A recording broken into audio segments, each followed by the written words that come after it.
स्पर्श सम से माफी मांगता है, लेकिन रूही उसकी एक भी बात सुनने को तैयार नहीं होती। रूही गुस्से में कहती है, मैं तुम्हें तभी माफ करूंगी जब तुम मेरे साथ चलकर पुलिस के सामने सच्चाई बताओगे। स्पर्श कुछ पल चुप रहता है, फिर कहता है, मैं तुम्हारे साथ चलूंगा, लेकिन तुम्हें मुझसे शादी करनी होगी। रूही उसे घूरते हुए जवाब देती है, पहले तुम चलो और सच बताओ, शादी की बात बाद में देखेंगे। इसके बाद रूही स्पर्श को अपने साथ लेकर पुलिस स्टेशन पहुंच जाती है। वहां इंस्पेक्टर मौजूद होता है। रूही इंस्पेक्टर से कहती है, कृपया नेहर को यहाँ ले आइए। इंस्पेक्टर तुरंत आदेश देता है और नेहर को भी वहां लाया जाता है। अब कमरे में तनाव का माहौल है। एक तरफ रूही बैठी है, दूसरी तरफ नेहर, और बीच में स्पर्श खड़ा है। सबकी नजरें उसी पर टिकी हुई है। रूही धीरे लेकिन सख्त आवाज में कहती है, स्पर्श, अब सच सच सब कुछ इंस्पेक्टर को बता दो। अब और देर मत करो। स्पर्श घबराया हुआ दिखता है। उसके चेहरे पर पछतावा साफ नजर आ रहा है। वह कुर्सी से उठकर खड़ा हो जाता है।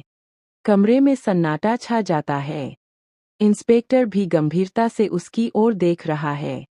स्पर्श गहरी सांस लेता है और कहता है, मैं जो कुछ भी बताने जा रहा हूँ, वह पूरी सच्चाई है।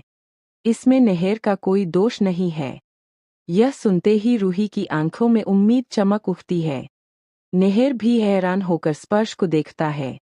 स्पर्श आगे कहता है, गलती मेरी थी। मैंने ही गलत फैसला लिया था और उसी की वजह से नेहर फंस गया। नेहर बेगुनाह है। उसे इस मामले में जबरदस्ती घसीटा गया। इंस्पेक्टर तुरंत सवाल पूछता है, क्या तुम्हारे पास अपने बयान का कोई सबूत है? स्पर्श जवाब देता है, हाँ, मेरे पास सबूत है, और मैं हर सवाल का जवाब देने के लिए तैयार हूँ। कमरे का माहौल पूरी तरह बदल जाता है। अब सबकी नजरें इंस्पेक्टर पर है।